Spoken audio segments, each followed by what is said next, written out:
So we are all started. So I guess I'll just go ahead and introduce everyone. Thank you all for joining us today. This is, a video between the Women's Professional Rodeo Association and our partners at Kentucky Equine Research. I'm Hannah Miller with the WPRA, and I'm joined today by Dr. Katie Young. Dr. Young received her bachelor's in science degree from Missouri State University in biology, minoring in animal science and chemistry, and earned her PhD degree from Texas A&M University in equine nutrition and exercise physiology. Her graduate research focused on mineral balance in resting and exercising horses and the effects of fat-added diets on sweat production and electrolyte requirements in working horses. Dr. Young was a member of the TAMU Equine Science faculty for several years during and following her tenure as a graduate student. Since leaving academia, Dr. Young has spent more than 20 years in the feed industry as an equine nutritionist. She is also a horse feed program manager and business consultant for Farmland Industries, and then served as a technical equine nutritionist for Purina Animal Nutrition. She has extensive experience in horse feed formulation, quality control and production, customer service and communication, sales and sales training, marketing, and regulatory and labeling requirements for equine feed. She's highly involved in every aspect of product development and launches, from ideation to formulation and production, to package design and marketing, sales training, and distribution. Dr. Young currently is a consulting equine nutritionist working with Kentucky Equine Research, as well as providing nutrition consultations to veterinarians and horse owners. Dr. Young has been a professional trainer and riding instructor for more than 40 years and continues to do so in Kansas City. She specializes in eventing and hunter jumpers. So with that, I will turn everything over to Dr. Katie Young, and she's going to talk to us a little bit about feeding all different types of horses, it sounds like. So thanks for joining us today. Well, thank you for having me. I'm really happy to be here. So to let everybody know, I do have my Australian Shepherd in the room with me. So if we're interrupted by a complaining young woman who just turned 3 yesterday, I have liver treats, so I may be slightly distracted while I give my dog a liver treat to get her to be quiet. So let's see. Go ahead and pull up my presentation. Okay. Hopefully everybody can see the slides. I'm going to go through several topics that have to do with feeding your horse during the off season. I know a lot of y'all have finished up the show season, the rodeo season, the eventing season, whatever season you were riding and showing hard. And then I'm just outside of Kansas City, so during the winter, we get real winter, and so we have to think about how we deal with our horses during these cold seasons. So what I want to go through today, and these are a lot of topics. I have a lot of slides, but if y'all have any questions, well, please feel free to check in. I'm happy to answer questions as I go, and of course, I'll be happy to answer more questions when we get done. But the things I want to cover this afternoon is, first off, letting your horse down. When you're done with your season, what do? Do you just let your horse completely take a break, or do you let them down gradually, or do you keep them going some through the off season so they're ready to get back going again in the spring? Along with that, whether you are letting the horse down or you're just going into a winter season, there are changing nutritional needs of those horses. So we're going to talk some about that. We're going to talk about determining your horse's ideal weight and body condition, figuring out what the appropriate calorie intake for your horse is going to be. And then also in the winter, you really have to think a lot about the forage, because in a lot of areas, your horses are going to hay as the primary forage, since a lot of areas don't have green grass to offer your horses through the winter. And then we're going to talk a little bit about just cold weather care. If you're one of those lucky people who live in California, Texas, Florida, and don't have to worry too much about cold weather care, I'm very jealous. However, for the rest of the world, that we do have to think about our horses in the winter. We're going to talk about that a little bit. And then we're going to talk some as well about senior horse concerns, taking them through the off season. Okay, so letting your horse down. Many of you probably have already gotten into this phase of your season. You've finished with your season, so you've already decided whether you're going to let the horse down completely or you're just going to back off and keep a certain level of fitness. But just in case, in some places you may not be there yet, or for the future, let's talk a little bit about what you do during the down season. According to Dr. Tricia Dowling, it is very important to periodically back off from training, whether the athlete is a human or a horse. Dr. Dowling is, I believe, a triathlete herself, but there is some evidence that letting a horse off from training at some point is beneficial. You can't keep an athlete in peak fitness forever. It just physiologically, it doesn't work. You have to at some point let the fitness level back off. So then the decision is, do you back off or do you back out? Which is the best thing for your animal? Drop off the exercise completely and let them have just rest and have no expectations, or take the level of work down a notch or 2 or 3 notches. So which is better for that animal? Well, keep in mind that complete layoff can result in loss of fitness and condition and sometimes regression of training, especially with young horses. If you've got them in a training program while they're still really learning their skill, if you completely back off, let them off, when you start back up, you may be a few steps backwards. So just keep that in mind. It doesn't mean you can't do that. It doesn't even mean it's not necessarily a good idea to give them that time off. But just keep in mind when you come back, you've got to start from a few steps back. As according to Dr. Wendy Schofield, who's a DVM at Haggard in Kentucky, layoffs of 1 month or less, you have a minimal loss of cardiovascular fitness, strength, and flexibility are lost more quickly than cardiovascular fitness. But if it's a short layoff, you can come back and the horse still has that respiratory system fitness and the heart system fitness. Again, you may have lost some strength and flexibility, so you'll have to take that into consideration when you do bring the horse back. Now, layoffs that are longer than a month, the bone, soft tissues, and cardiovascular system have to be readapted to workload when returned to training. So you basically have to start several steps back and bring the horse back to fitness level before you can expect maximal performance from them. So how about just backing off and cutting back the amount of work? Well, first think about the length of the layoff. Mentally and physically, any break, even a short break, can really be good for the horse. 2 to 3 weeks, 2 to 3 months, that depends on the horse's age, the level of training, and then the physical requirements. If you have a horse at a lower level of competition, then backing off, cutting back is they can return quicker because you're not asking as much of them. So returning to physical fitness is not going to take as long as a horse that's really at peak level of competition. So keep in mind, the longer the break, the more time it's going to take to return to peak fitness.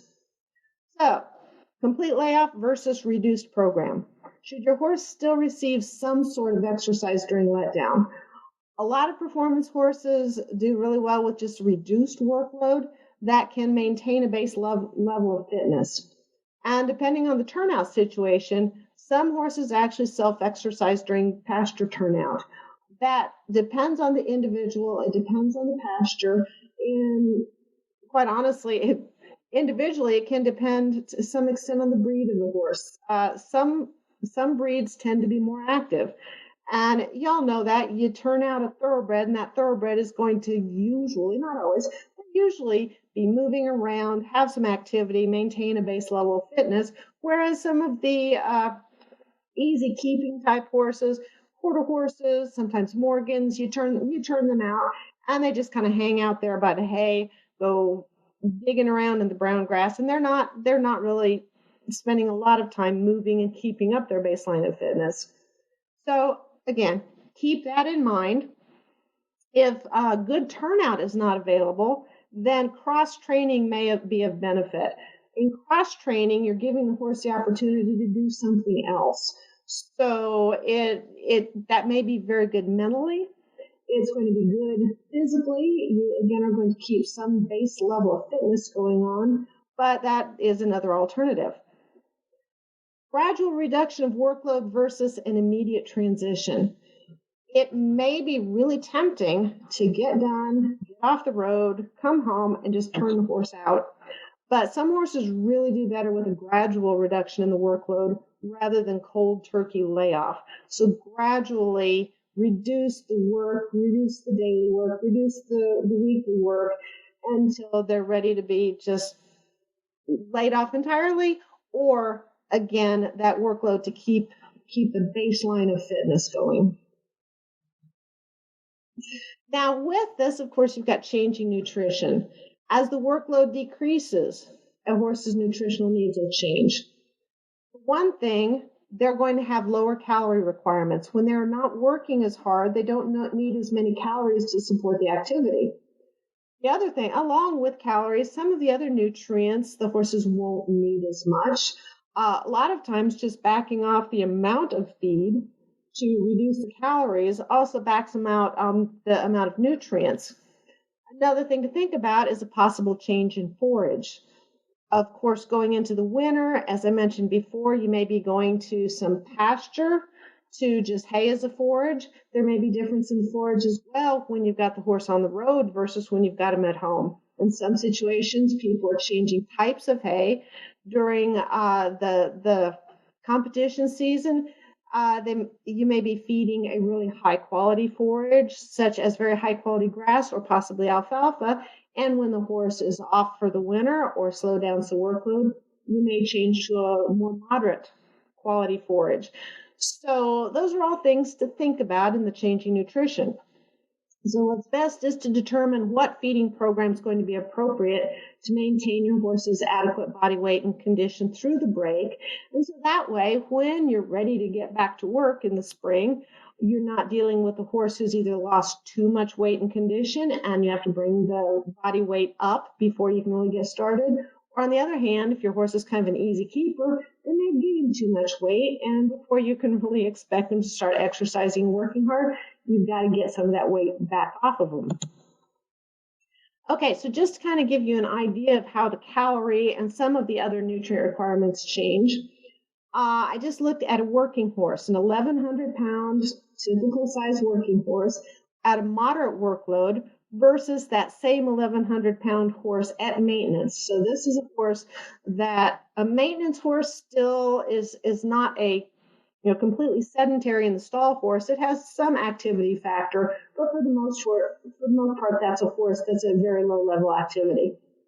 So your working horse, moderate workload, requires 2,330 kilocalories per day just to maintain their body weight and body condition, 768 grams of crude protein, 33 grams of lysine, it's the first limiting amino acid, and about 35 grams of calcium per day, and 21 grams of phosphorus per day. Now compare that to our same maintenance horse. So the horse is no longer at moderate work, it's just kind of hanging out, walking around the pasture, not doing much for a living. We're dropping from 2,330 to 1,665 kilocalories per day. So you can see if you have that same horse and you don't adjust the feed, the daily feed, you're going to have a horse that gains a lot of weight.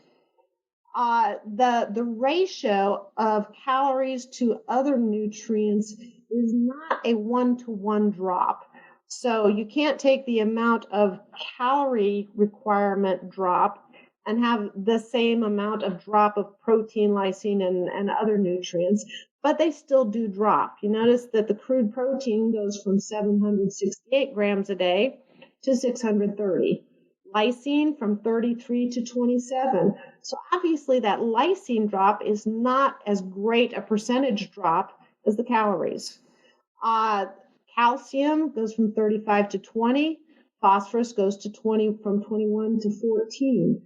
So different ratios of change there, but quite honestly, most of those requirements in horses that meets the horse's requirements, but a little more if you don't completely change the ratio of nutrients in your ration, that's okay, because these are minimum requirements. And actually the horses, if for instance if they get a little bit too much calcium than what they require, it's really not a big deal. They'll either store the calcium or they'll flush it out in their waste. So you don't have to worry too much about that. Just realize that they do have lower requirements when they're not working. So again, you're going to adjust the feed intake to appropriate calorie and nutrient intake.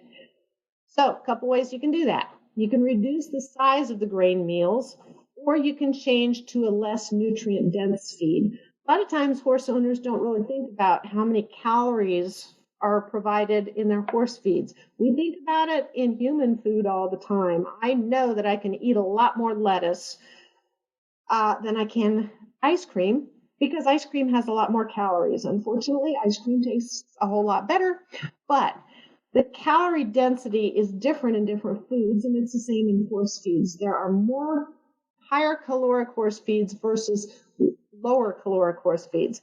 So sometimes you can just go from higher calories to lower calories in your feed, and you may not have to reduce the total amount of feed as much. Or again, you can take the amount of feed and reduce the amount of feed. You're going to also adjust the forage intake as needed. Horses on the road, especially when they're competing hard, they're traveling hard, there's a lot of stress, they have high calorie requirements. So you may very well be throwing a lot of hay at them and also pretty big grain meals. And then you bring them home, turn them out, reduce their workload, and you may want to back off the total amount of forage that they're getting. So, how much feed should I feed? That's something that it seems very straightforward, and sometimes it's not straightforward. I've got on this slide, this is just a feeding chart from a bag of feed. And so if you look at the feeding chart and you're trying to figure out how much to feed your horse, you're going to start with the amount of hay to feed the horse. And I say hay, but it's any kind of forage. In general, the minimum amount of forage on a dry matter basis that you want to feed the horse is about 1% of their body weight. So a 1,000-pound horse, that's about 10 pounds of forage, dry matter. Hay is pretty dry already. So basically 10 pounds of hay is 10 pounds of hay dry matter, or very close. Pasture is very high water content. So 10 pounds dry matter of pasture can be about, if you think even 50% water content, you're talking 20, and you can have higher water content pasture than that. So many pounds of pasture, but a lot of that grass is water. So it's a little harder. It's harder to measure that and figure out the dry matter content. However, in any case, so you got a 1,000-pound horse, minimum 10 pounds of hay. In this feeding chart, the recommended minimum hay is 12, or 1.2% of body weight. And then to get the additional nutrients and calories that horse needs, for the 1,000-pound horse, we talked about the horse in moderate work, and that's 7.5 pounds. The horse in light work is actually 5.5 pounds. And if you get a horse at maintenance, you're probably down to about 4.5 pounds. So that kind of gives you an idea of how much you should feed, assuming you feed the same amount of forage. Okay, we just talked about figuring out how much to feed, but that was based, I'll go back to that slide. That was based, of course, on the weight of the horse in pounds. So, how much does your horse weigh? It would be great if everybody had a livestock scale available, because that's the best way to get your horse's weight. But in reality, very few of us have that. So since feeding recommendations are based on your horse weight, how much does your horse weigh? There's a whole lot of people who will eyeball a horse and say, yeah, that horse looks about 1,000 pounds, 1,100 pounds. And I got to tell you, I have eyeballed a lot of horses in my life, and I can still be easily several hundred pounds off when I eyeball the weight of a horse. So if you don't have access to a scale, you can certainly use a weight tape. There are body weight equations available. There's also a pretty slick app available for your phone. And it actually came out. I got to look it up. I should have put it on the slide. But let me find my app here real quick. I'm sorry, it's now been taking me too long. It's, I think, my horse app. No, I'm sorry, I can't find it on my phone. But if you go on your app store and look at an app to estimate your horse's body weight, University of Minnesota put out a really good one that you get. I think it's $1.99, and you measure all these different measurements in inches, and you even get to choose your horse's the breed of the horse, put in all the measurements, and it gives you a pretty good idea of what that horse actually weighs. And then you got to say, is that what the horse should weigh? Or at that body weight, is your horse actually too thin? Or at that body weight, is your horse actually too fat? Or is it just right? Because that's also going to, time for a liver treat. Libby, come here. Sorry about that. So you've got to figure out if you want your horse to maintain that weight, gain weight, or lose weight. And then we've got body condition scoring, because I actually use body condition scoring even more than I use evaluating the horse's actual body weight, because body condition scoring helps you decide if your horse is overweight, underweight, or just right. So there's 6 areas that you can use to evaluate fat cover. And you will see circled on this horse. And this picture, several of the pictures I used are actually from Wikipedia. Wikipedia has a pretty nice little presentation on horse body condition scoring with a lot of good pictures. Okay, so you can see on this horse, the places you evaluate fat cover, let's see, oops, we got mine, are over the crest of the neck, over the withers, along the backbone of the horse, along the spine, the tail head, over the ribs, and right behind the shoulder. Those are the places that horses lay down fat. So you put your hand on the horse, you feel them, and you feel for that fat cover. Now, a real quick and dirty way to see if your horse is a body condition score 5, which is as you can see on the body condition score scale, a 5 is moderate, and in general, that's where we want the horse to be. So if you look over the ribs, first thing you ask, can I see ribs? If you cannot see ribs, in general, that means that the horse is a body condition score of 5 or above. If you can see ribs, in general, that means they're below a 5. And especially if you're going into the cold season, you might want to have a little bit more fat cover as insulation.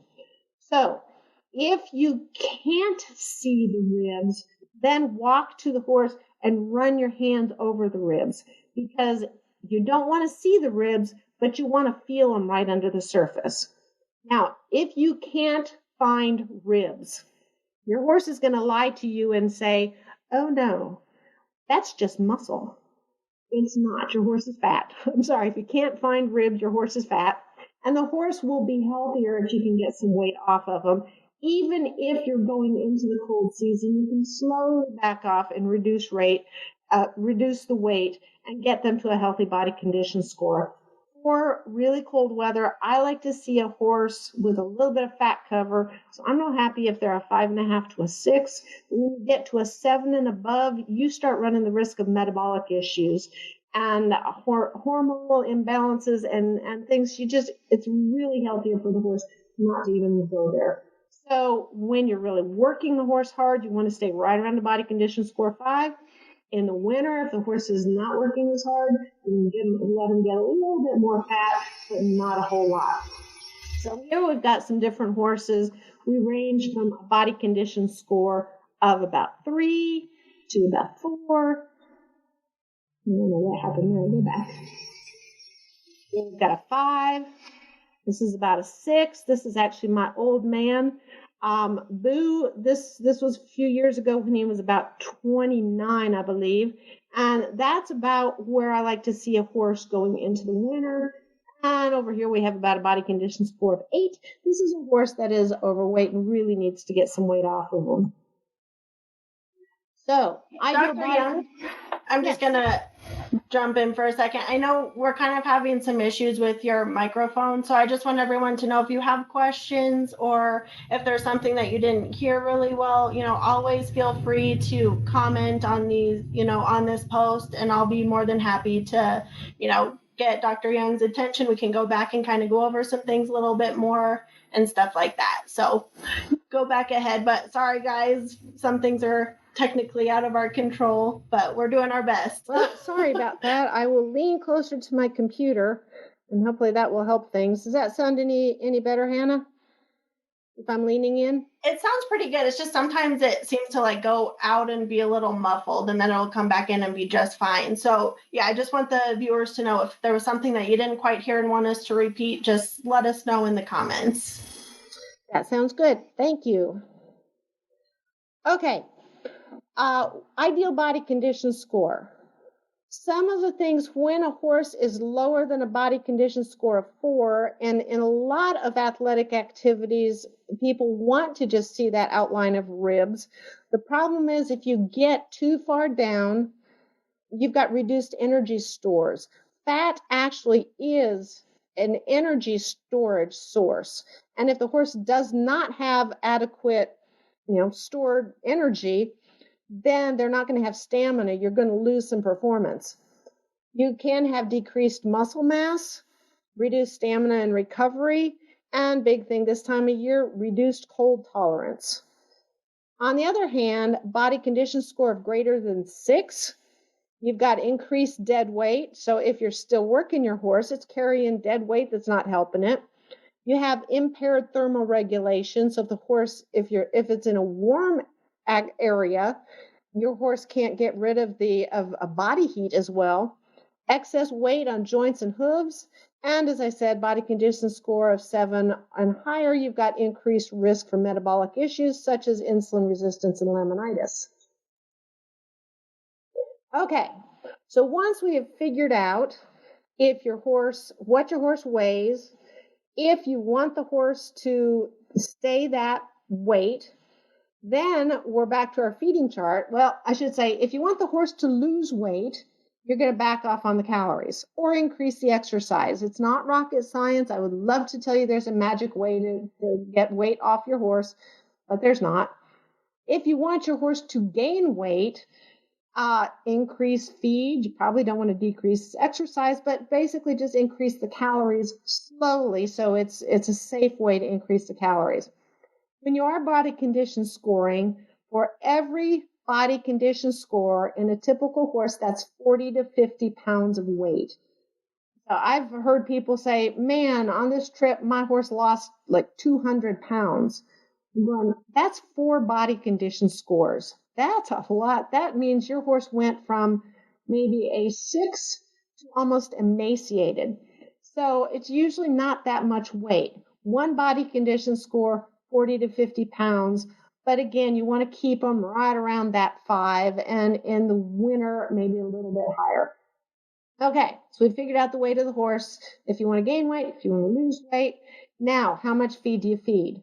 So according to this feeding chart, we're back to our 1,000-pound horse, 12 pounds minimum of hay a day, and 5.5 pounds of feed. So how do you figure out how much feed that is? I'm old school. We used to always feed the coffee cans. The thing about the coffee cans, if you had a 3-pound coffee can, how much feed is that? It's not 3 pounds. If it's oats, it could be anywhere from 2.5 to about 4 pounds. If it's corn, it could be over 5 pounds. And these days, people say, I say, how much feed are you feeding? And they say, a scoop. Well, okay. This is my collection of scoops. As you can see, a lot of different amounts of feed. So I feed a scoop of XYZ feed. I have no idea how much that is. And I say, so how big is your scoop? And this is a true answer I got one time.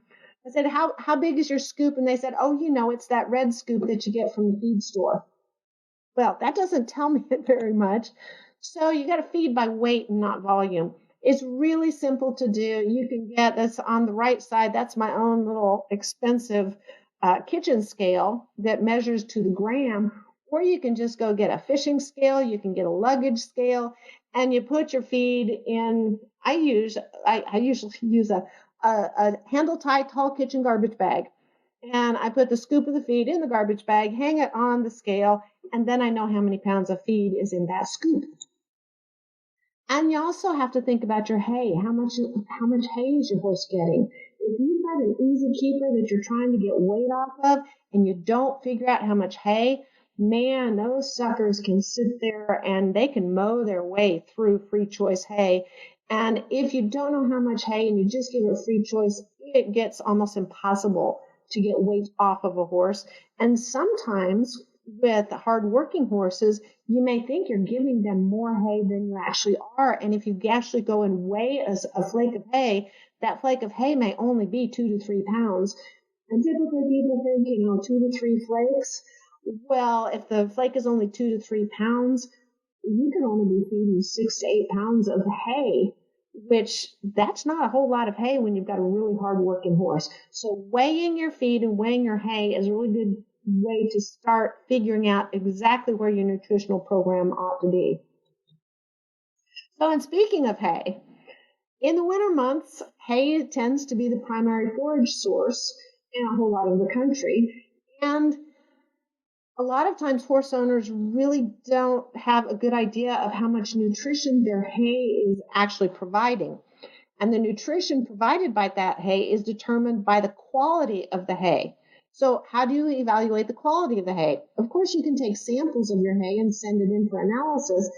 But even then, that doesn't really give you a good idea of like the calories provided by the hay. And it usually gives you some really basic nutrients. So instead of trying to send all these samples of hay in and have them analyzed, I think it's really good for horse owners to just kind of have a good idea of what to look for in evaluating high quality, moderate quality hay, and really poor quality hay that shouldn't be going to horses in the first place. So as all of you experienced horse people out there, I've got a little quiz for you, and I wish I could actually talk to you because then you could answer it. But I'll just let you answer to yourself. What is the most important factor influencing the quality of hay? Is it fertilization? Is it climate conditions?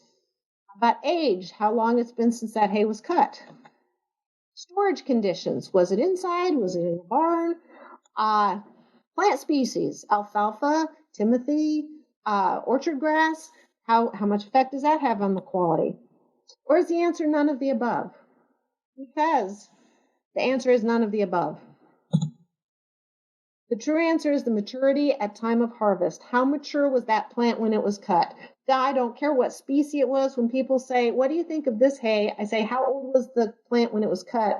Because the younger the plant is when it's cut, the more digestible and the higher nutrient content it has. And in general, when hay is cut, depends on the environmental conditions. So a lot of years we have rain in the spring, at least in Kansas, and by the time they can get out and cut the hay, the plant is so mature and so stemmy that it is not providing any nutrients to the horse. So we want hay cut somewhat immature depending on the species. So factors that affect hay quality. More mature plant, more indigestible fiber, so lower nutrition available from that plant. The plant species versus legume. Yeah, the legumes tend to have more protein.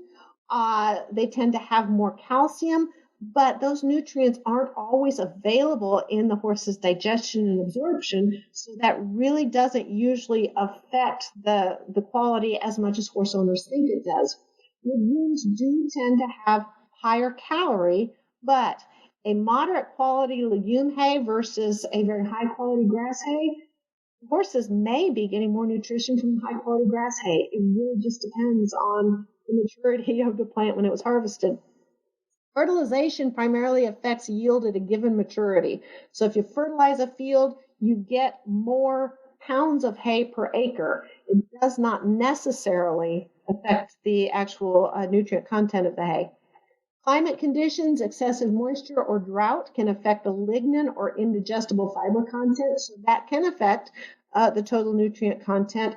But again, the maturity and time of harvest is much more of an effect.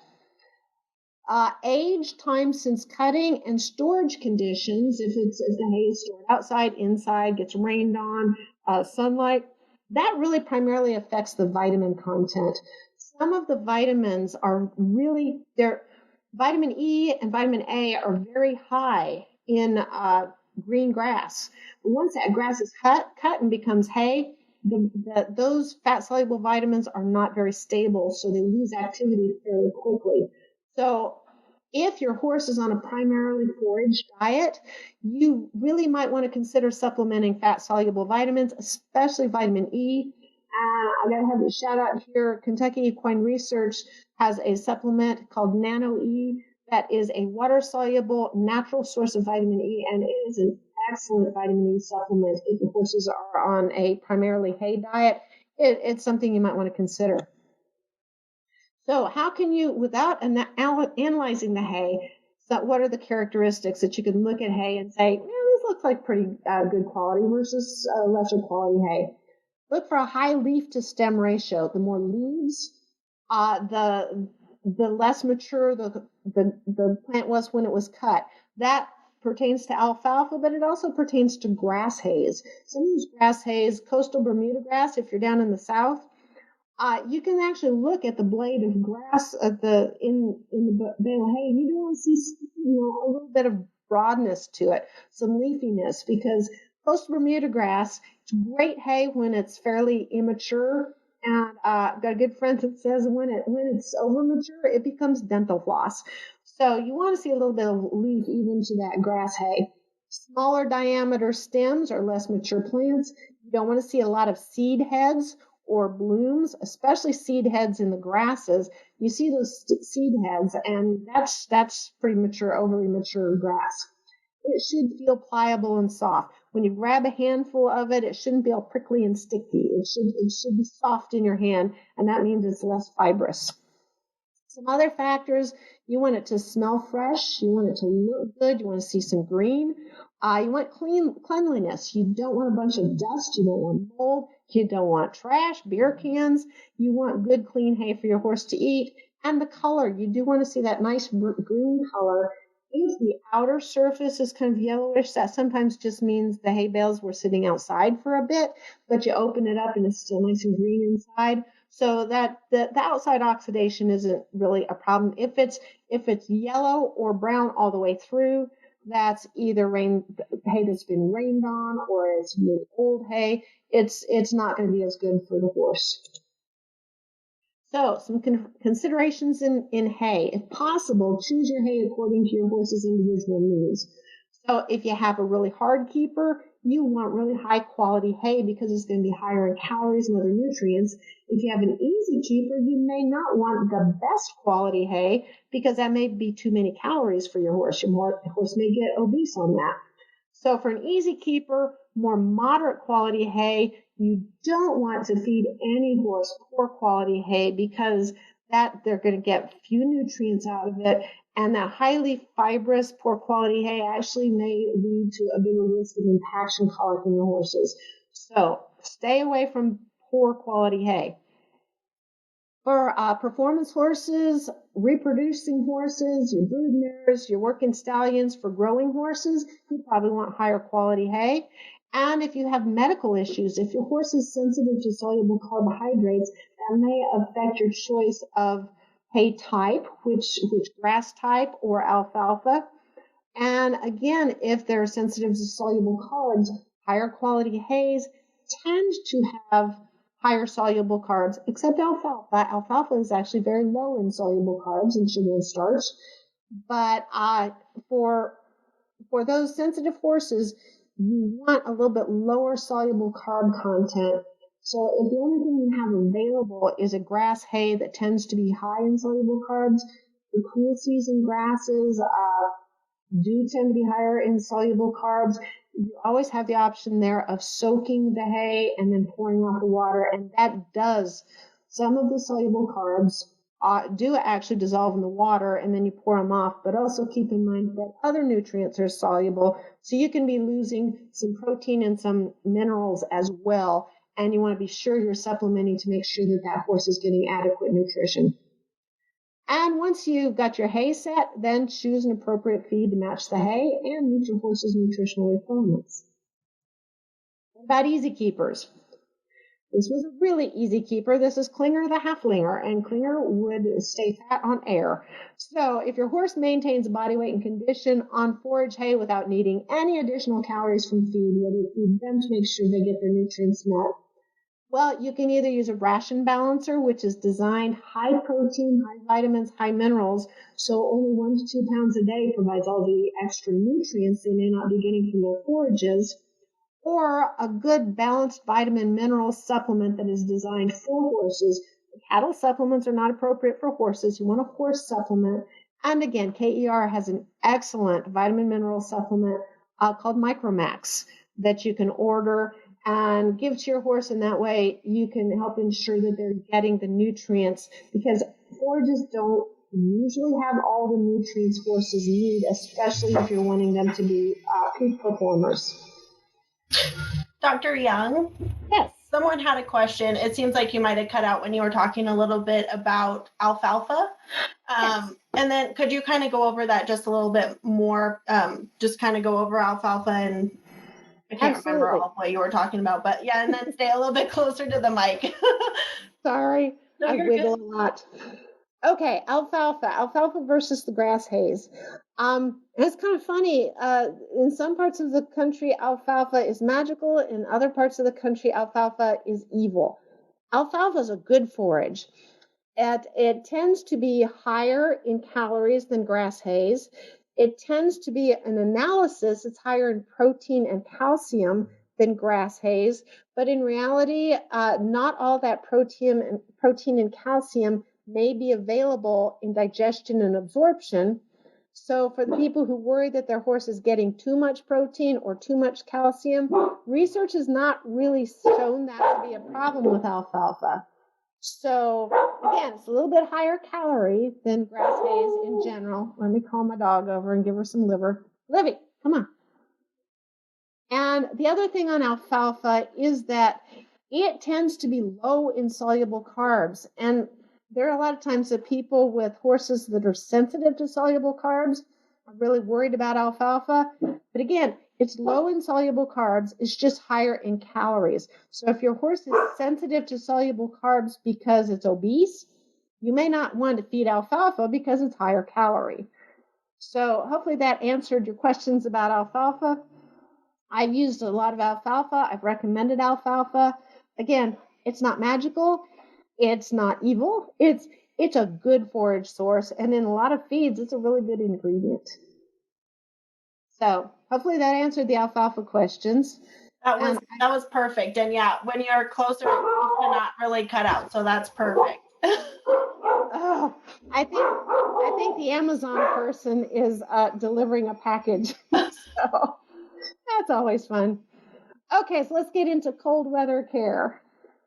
Getting into the winter, you think about proper feed, water, shelter, and exercise. Those are all the things that, I'm dealing with in Kansas these days. So feeding during cold weather. The first thing to remember is that cold temperatures actually increase the amount of calories a horse needs to maintain their body weight, to produce body heat, and to support activity or reproduction. If you've got a broodmare and she's pregnant through the winter, you've got to support that. If it's really cold where you are, you've got to make sure they have enough calories to maintain their body weight and to produce their body heat to stay warm. So you can increase calories by either feeding more grain or feeding more hay. Years and years ago, people always thought, okay, in the winter, feed more corn because corn is a heating feed. Well, corn actually does not produce more heat in the horse, nor do any of the cereal grains. Forages, the fiber in the forages truly does produce more heat because the heat of fermentation fermentation produces more heat than the digestion of the soluble carbs, the starch and sugars in cereal grains. So roughages provide more of an internal warming effect due to more heat produced during digestion. However, corn is very high calorie. So if you've got a horse that you're having a hard time keeping weight on, the cereal grains provide more calories per pound than the forages do. So that may be why corn got the reputation of being a heating feed, or because it is very high starch. People may have fed their horses corn and the horses got more hyper or hot. So they thought, oh, corn is a heating feed. Well, it's not so much. As I said, roughages are a good heating feed, and horses need at least 1 to 1.5 pounds a day per 100 pounds of body weight. And in the really cold weather, 2 pounds per 100 pounds of body weight or even more really may be appropriate. And in some situations, especially hard keeping horses, if they're outside in very cold weather, free choice hay may not be a bad way to go at all.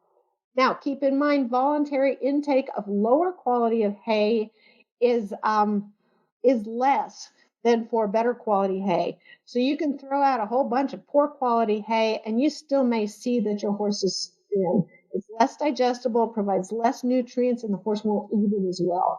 And actually on this picture, this horse needs better quality hay and a balanced grain ration for improved body condition. I know this because this was one of my lesson horses, and when I got her, I had to get her on good hay and I had to give her a lot of feed to get her in a better body condition.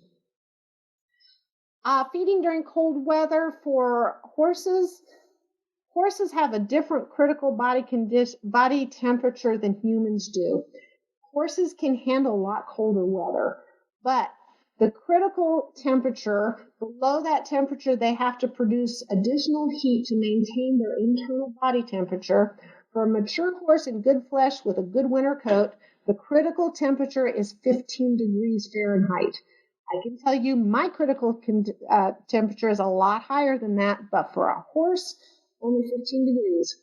Younger horses, thinner horses, or horses that don't grow a good winter hair coat would have a critical temperature of about 40 degrees Fahrenheit, so quite a bit warmer.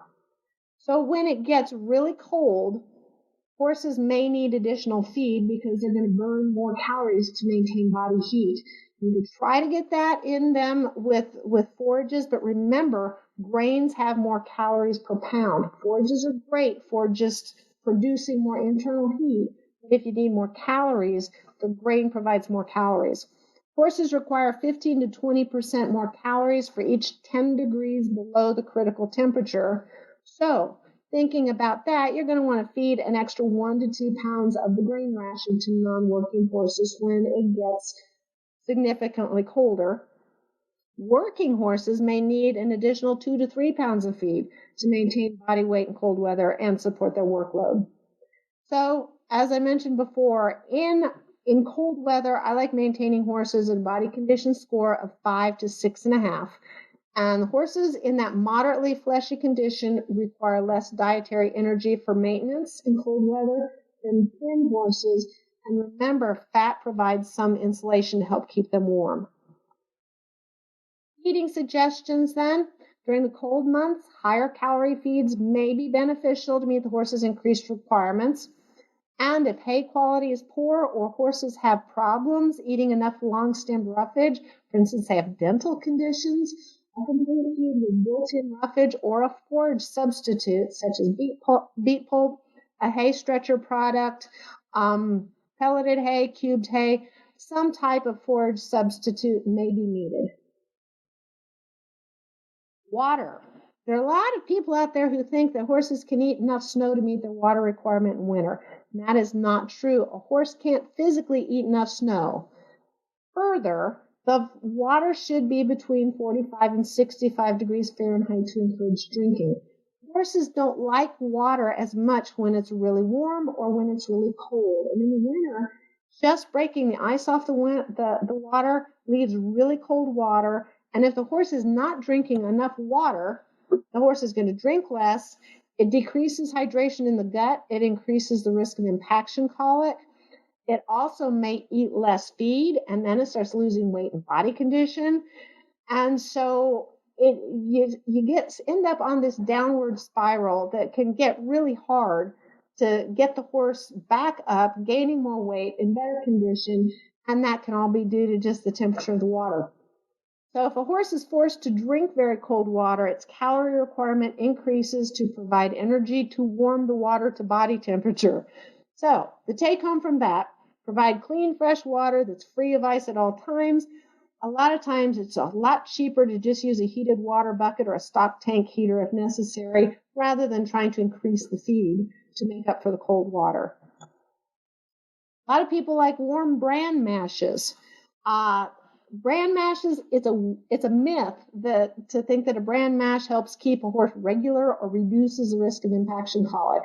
Bran mash can increase the hydration because the horse is kind of eating some water, but it's not nutritionally. Bran is got a very inverted calcium phosphorus ratio. It's not a good it's a good ingredient, but it's a not balanced nutritional feed. So if you want to feed your horse a warm mash to get some hydration, a much better way is to use a balanced complete feed and add some water and make it into a mash. Use pelleted or cubed hay or hay replacement, a compressed hay product, any of those that will absorb the water and make something that is balanced and tasty and nutritionally appropriate for your horse is a good way to increase some hydration in the winter. Shelter. That can be a hot topic. Horses really can be maintained outside in the winter, even when it's very, very cold. They can certainly be maintained inside as long as they do get adequate turnout or exercise, but horses actually are very fine outside, and a lot of horses that have access to a nice warm barn choose to stand outside and get snowed on. So horses tend to be very happy outside. Remember, the horse's comfort zone is very different than a human's comfort zone. Now, wet, windy conditions can change a horse's comfort zone pretty dramatically. So horses do need appropriate shelter to get out of wind and get out of rain. A freezing rain really can get a horse very cold very quickly. So you got to give them access to a shelter, or if they don't have a shelter and they needed appropriate clothing or waterproof blankets to take care of them in that kind of weather. So again, horses living outside in the winter should have access to shelter from wind, sleet, and storms, whether that's trees, brush, open-sided shed, or a stable. All of those can provide adequate shelter. If the horses live inside, make sure they have the appropriate blankets to ensure that they don't get too cold, especially if they're inside and under lights and don't ever grow that nice heavy hair coat. The other thing to think about is that if you have a closed and or heated barn, you've got to be sure that it's well ventilated to decrease the risk of respiratory diseases. When horses are enclosed and they're breathing in like dust from the hay, or if they're eating alfalfa, high protein, they tend to drink more and urinate more, and they flush out the nitrogen from the protein in the alfalfa in their urine. And then they're breathing in that urine with the ammonia, and that can be a problem for the respiratory system. So ventilation is really important for horses that are maintained inside. The other thing to keep in mind is that horses living inside during the winter may benefit from exercise to help prevent boredom and boredom vices. Horses like to do things, and if you don't give them things to do, they can come up with things to do that you really don't like. I know all of you horse people are probably very aware of that, but just another thing to think about during the winter. Exercising the horse during the winter helps maintain what the horse has been taught and also the condition gained over the summer. So if you have the access to exercise your horse, riding in the snow is actually not so bad. If you've got an indoor arena, that's a great tool in the winter. You can ride them, you can lunge them, you can pony them, but getting some exercise really can be very helpful. So to prevent the winter slump, ride whenever possible, lunge once or twice a week when riding's not an option. When you do ride them, especially if they have those heavy winter hair coats, be sure to cool the horse completely after exercise so they're not damp. You don't want to blanket a horse when it's damp, and you don't really want to turn a damp horse back outside when it's especially cool. Okay, last thing to cover quickly, senior horses. And this one is really close to my heart. My horse Boo just turned 34 years old. He still, actually, I give lessons on him and he still jumps. So I love old horses, but they definitely do have special needs. So what is a senior horse? My definition of a senior horse really is the senior horse gets to decide. So by the age of 15 to 16 years, a lot of horses may have already started showing signs of aging. Boo really didn't until he was about 25. The things to look for: loss of condition or muscle mass, dental issues, that's a big one. When they start running out of tooth, that will affect chewing hay and possibly grains. And in some of the older horses, you see elevated blood sugar levels. So older horses may have more problems maintaining health and weight, especially during the winter months due to the dental deterioration and reduced digestive efficiency. We really see that going into the winter when the horses are going from green grass to hay, because for old guys, and this is my old man Boo, in the warm season, fresh grass is a really good source of calories and fiber for older horses, and even with poor dentition, they're pretty able to chew and digest fresh green grass. But when you get them onto hay, hay tends to be more fibrous, it's certainly drier, and it's a lot harder for them to get nutrition out of hay. And so one of your first signs that your horse is a senior and requires a different diet may be when you go into the winter and you say, oh man, my horse was an easy keeper, and now all of a sudden he's not so much anymore. Senior horses tend to lose weight easily during the winter months because of the dentition issue and also the cold. The senior horses tend to be colder and have less resistance and need more calories to maintain their body condition and deal with that cold. They also tend to have less ability to bounce back after storms. So it's just harder. Their immune systems are not functioning as well. Their digestion and absorption is not functioning as well. Again, they just need more care and better nutrition. So it's especially important to feed adequate calories to maintain those older horses' body weight and body condition during the winter months. So I already mentioned hay is usually the largest source of fiber in the diet during the winter, and these old guys who are running out of tooth have a hard time chewing and digesting and absorbing nutrients from the hay. So adequate fiber is still necessary to maintain normal gut motility and function and keep a healthy horse. Those old guys, even though they can't chew the hay, they still absolutely need the fiber in their diet. So if your old guy can't utilize long stem forages, you've got to provide a ration with forage alternatives. Of course, now there are some excellent senior feeds available with built-in roughage sources, so everything your old guy needs is in the bag of feed. You also can use hay replacements, as I mentioned before, beet pulp, hay stretcher products, pelleted or cubed forages. Any of those may work for your horse. Horses are individuals, so what works for one may not be the best thing for another. So you might have to work with a nutritionist, work with your veterinarian, and maybe a little bit of trial and error to make sure you get the right diet for your old guy. And then, of course, with the forage replacement, add an appropriate feed or supplement to provide calories and other nutrients as needed. Or again, a complete feed bag designed for senior horses. So take-home message. Make a plan for letting your horse down and maintaining during the off-season, whether that is letting them off completely or just slowing down, letting the fitness level drop down a little bit, and then how you're going to bring them back up for next year's competition season. Actually, now it's this year's competition season. You want to provide appropriate nutrition to maintain body weight and condition through the winter months. You want to support your horse's comfort and fitness during the cold weather months.